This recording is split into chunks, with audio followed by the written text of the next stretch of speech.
Sir, reality ಶೋಗಳಲ್ಲಿ ಭಾಗವಹಿಸಿದವರಿಗೆ acting ಅವಕಾಶ ಸಿಗ್ತಾ ಇತ್ತು. ಬಟ್ ಈ ಆಕ್ಟಿಂಗ್ಗೋಸ್ಕರ ಅಂತಾನೆ ಇರುವಂತ ರಿಯಾಲಿಟಿ ಶೋ ಈ ಚೇಂಜ್ ಓವರ್ ಬಗ್ಗೆ ಏನ್ ಅನ್ಸುತ್ತೆ? ಸೊ ಜಿ ಕನ್ನಡ ವಾಹಿನಿಯ ಈ ಪ್ರೋಗ್ರಾಮು ನನಗೆ ಇಂಪಾರ್ಟೆಂಟ್ ಅನಿಸಿದ್ದು ಒಂದು ಕಾರಣ ಇದೆ.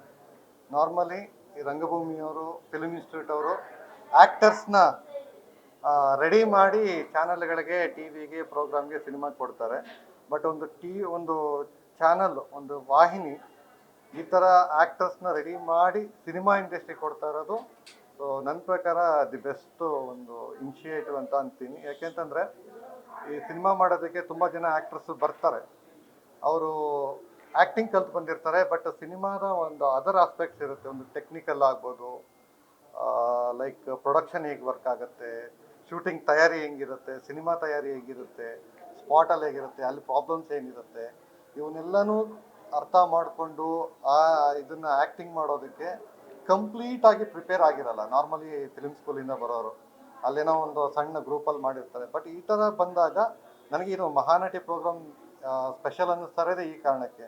ಅವರು ಕಂಪ್ಲೀಟಾಗಿ ರೆಡಿ ಮಾಡ್ತಾ ಇದ್ದಾರೆ. ಈಗ ಕೊರಿಯೋಗ್ರಫಿ ಮಾಡಿಸಿದ್ದಾರೆ, ಆ್ಯಕ್ಷನ್ ಸೀಕ್ವೆನ್ಸ್ ಮಾಡಿಸಿದ್ದಾರೆ, ಜೊತೆಗೆ ಸಣ್ಣ ಸಣ್ಣ ಸ್ಟೋರಿಗಳು ಮಾಡಿಸಿದ್ದಾರೆ. ಅದ್ರ ಜೊತೆಗೆ ಈಗ ಗ್ರ್ಯಾಂಡ್ ಫಿನಾಲೆಗೆ ಡೈರೆಕ್ಟರ್ಸ್ ಕೈಯಲ್ಲಿ, ಅಂದರೆ ರೆಗ್ಯುಲರ್ ಆಗಿ ಸಿನಿಮಾ ಮಾಡ್ತಾ ಇರೋಂಥ ಫಿಲ್ಮ್ ಡೈರೆಕ್ಟರ್ಸ್ ಕೈಯಲ್ಲಿ ಒಂದು ಶಾರ್ಟ್ ಫಿಲ್ಮ್ ಮಾಡ್ತಿರೋದು.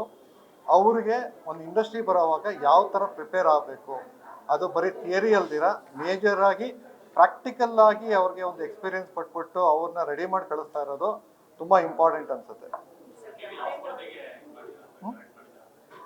ಶ್ವೇತಾ ಭಟ್ ಅಂತ, ಸೊ ಅವ್ರಿಗೆ ಸ್ತ್ರೀ ಅಂತ ಒಂದು ಶಾರ್ಟ್ ಫಿಲ್ಮ್ ಮಾಡಿ.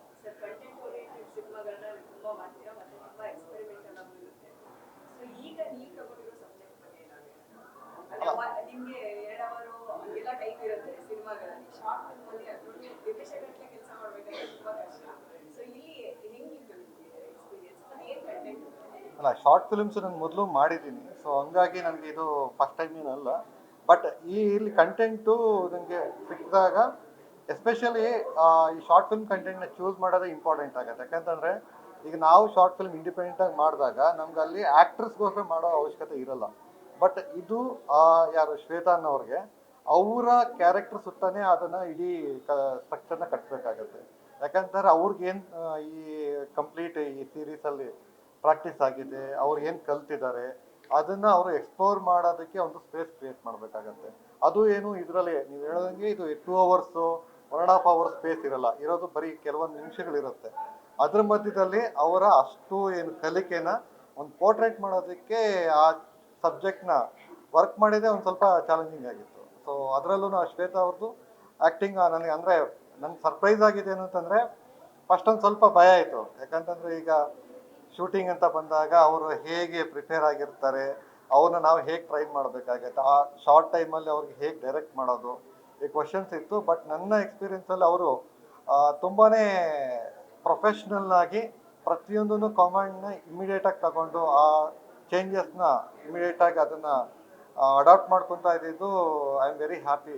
ಅಂದರೆ ಅವರ ಕಂಪ್ಲೀಟ್ ಏನು ಜರ್ನಿ ಇದೆಯಲ್ಲ, ಈ ಮಹಾನಟಿ ಜರ್ನಿ, ತುಂಬ ಖುಷಿ ಕೊಡುತ್ತೆ. ಆರಾಮಾಗಿ ಅವ್ರನ್ನ ಫುಲ್ ಸಿನಿಮಾಗೆ ಕಾಸ್ಟ್ ಮಾಡ್ಬೋದು ಅನ್ನೋಷ್ಟು ಕಾನ್ಫಿಡೆನ್ಸ್ ಬರುತ್ತೆ.